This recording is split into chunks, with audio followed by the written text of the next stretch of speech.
नमस्कार, स्वागत है आपका नवभारत टाइम्स में। आपके साथ मैं हूं विनीत त्रिपाठी।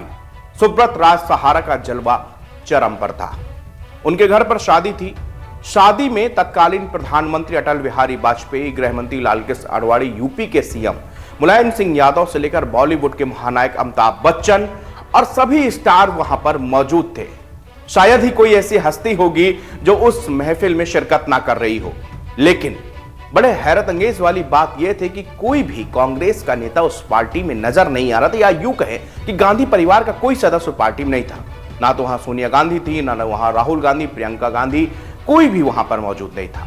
इसके बाद लोगों ने यह कहना शुरू कर दिया कि क्या कांग्रेस से सुब्रत राय सहारा की अनबन चल रही है। इस तरह की खबरें मीडिया में आनी शुरू हो गई थी। उस वक्त मीडिया ने इस बात में बहस शुरू हुई कि क्या कांग्रेस और सहारा के बीच में सब कुछ ठीक नहीं चल रहा। बहस इस बात पर भी शुरू हो गई थी, क्या सहारा परिवार की तरफ से इनविटेशन गांधी परिवार को नहीं दिया गया, या इनविटेशन तो दिया गया लेकिन गांधी परिवार के किसी भी सदस्य ने सुब्रत राय सहारा की इस पार्टी में शिरकत होने से ही मना कर दिया। तो क्या सुब्रत राय सहारा से कांग्रेस नाराज थी, इसी वजह से वो इस ग्रांड पार्टी में नहीं आई। ये कहानी उस समय की है। लगभग राजनीति में सुब्रत राय सहारा भले ही कोसों दूर रहे हो, कोई इन्वॉल्वमेंट नहीं रही हो, मगर हर राजनीतिक दल से उनका करीबी नाता रहा है।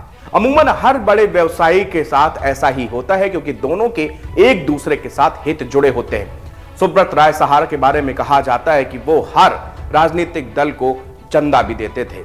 ऐसा नहीं हो सकता कि उन्होंने कांग्रेस को चंदा ना दिया हो या फिर देने की कोशिश ना की हो, मगर वो ठोस कारण कभी सामने नहीं आ पाए जिसके चलते दोनों की अनबन हुई। असली वजह क्या है इसकी, मगर इस नाखुशी के चलते सहारा का साम्राज्य ढहने की नई कहानी जरूर बनती जा रही थी। 2004 में लोकसभा चुनाव हुए। उस वक्त हर कोई यह कह रहा था कि अटल बिहारी वाजपेयी जो है दोबारा पीएम बन जाएंगे और एनडीए की सरकार वापसी करेगी। कई सर्वों में एनडीए को विजयी दिखाया गया, मगर जब नतीजे आए तो सब चौंक गए, क्योंकि शाइनिंग इंडिया का नारा देने वाले अटल बिहारी वाजपेयी की सरकार हार गई थी। केंद्र में कांग्रेस वापस लौट आई। कांग्रेस की तरफ से मनमोहन सिंह को प्रधानमंत्री बनाया गया और फिर इसके बाद ही सेबी ने सहारा की फाइलें खोलनी शुरू कर दी और यहीं से खेल हो गया शुरू। सुब्रत राय सहारा ने अपना साम्राज्य बड़ा करने के लिए चिटफंड कंपनी खोली थी। इस कंपनी से मजदूरों को भी अपना भविष्य संवारने के सपने दिखाने गए। लोगों को लगा कि 1 रुपए से लेकर 1000 रुपए तक जमा किया जा सकता है। इसके लिए बहुत एडवर्टाइजमेंट किया गया, लोगों को प्रेरित किया गया। लोगों को एक आशा दिखी, सहारा इंडिया में पैसे लगाकर वो भविष्य के लिए पैसा जोड़ सकते हैं। मजदूर, किसान, छात्र सभी ने सहारा में पैसे लगाने शुरू कर दिए। सहारा ने साल 2 साल तक अच्छा रिटर्न भी दिया, मगर इसके बाद सहारा की कमर टूटने लगी थी। एक एक कर सेबी ने उसके खिलाफ मामले शुरू कर दिए थे। देखते ही देखते सहारा का साम्राज्य ढहने लगा। सहारा और कांग्रेस के बीच में अनबन की कई वजह थी, उसमें से एक अमिताभ बच्चन भी शामिल थे। अमिताभ और सुब्रत राय सहारा की दोस्ती किसी से छिपी नहीं है। किसी मायने में कांग्रेस और बच्चन परिवार के बीच में भी, गांधी परिवार के बीच में बिल्कुल पारिवारिक रिश्ते थे, लेकिन बाद में गांधी परिवार और बच्चन परिवार के बीच में रार हो गई। सुब्रत राय सहारा के साथ में अनबन की एक वजह अमिताभ बच्चन से उनकी जो है घनिष्ठता भी थी। इसके बाद कहा जाता है कि सुब्रत राय सहारा कांग्रेस को बहुत ज्यादा तवज्जो कभी नहीं देते थे। इसके अलावा सहारा के मामले में कहा जाता है कि समाजवादी पार्टी के साथ उनकी घनिष्ठता थी। मुलायम सिंह यादव से उनकी गहरी दोस्ती थी और वो उनकी मदद भी करते थे। कांग्रेस को यह रास नहीं आता था। 2013 में सहारा समूह के प्रमुख सुब्रत राय सहारा ने उन पर कानूनी मामले चलाने के पीछे सोनिया गांधी को जिम्मेदार ठहराया था। हालांकि उन्होंने सोनिया गांधी का कभी ऐसे एग्जैक्टली नाम नहीं लिया। बिना उन पर नाम लिए हुए निशाना साधा, तो उन्होंने कहा था कि उन्हें राजनीति प्रतिशोध का शिकार बनाया गया।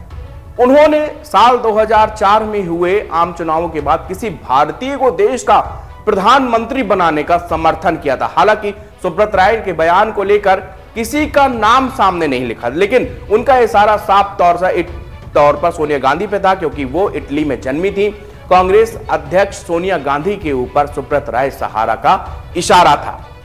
तो ये बड़े कारण रहे जिसकी वजह से पूरे के पूरा जो सुब्रत राय सहारा का एक साम्राज्य खड़ा था वो ढहता चला गया। और आज जब सेबी के अध्यक्ष से फिक्की की मीटिंग के दौरान एक पत्रकारों ने सवाल पूछा कि क्या सुब्रत राय सहारा के देहांत हो जाने के बाद भी क्या उन पर सेबी के जो मामले हैं वो चलते रहेंगे?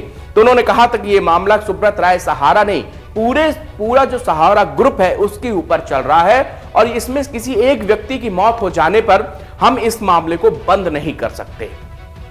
सुब्रत राय सहारा की यह कहानी बताती है कि कांग्रेस के साथ में उनके रिश्ते कभी भी मधुर नहीं रहे हैं।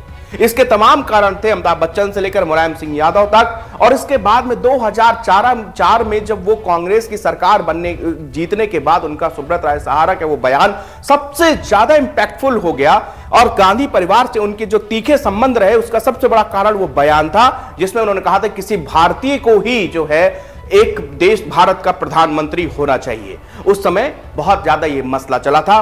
बीजेपी ने बकायदे बहुत सारे एडवर्टीजमेंट भी इसको लेकर किए थे, टेलीविजन पे आयोजन दिखते थे जिसमें कहा था कि हम किसी भारतीय को ही, उस समय ऐसा बताया गया और ऐसा एक पूरा कैंपेन चला था जिसमें कहा गया कि सोनिया गांधी का जन्म जो है इटली में हुआ है, भले ही उनकी शादी राजीव गांधी के साथ हुई लेकिन वो विदेशी सरजमी की हैं और उनको देश का प्रधानमंत्री नहीं बनना चाहिए। और सुब्रत राय सहारा ने भी ऐसा ही बयान सामने रख दिया जिसके कारण गांधी परिवार से उनके रिश्ते बिगड़े और उसके बाद सेबी ने एक एक करके फाइलें खोलनी शुरू कर दी और इसी तरह उनका साम्राज्य जो है ढहते ढहते जो है वो पूरी तरह से ढह गया।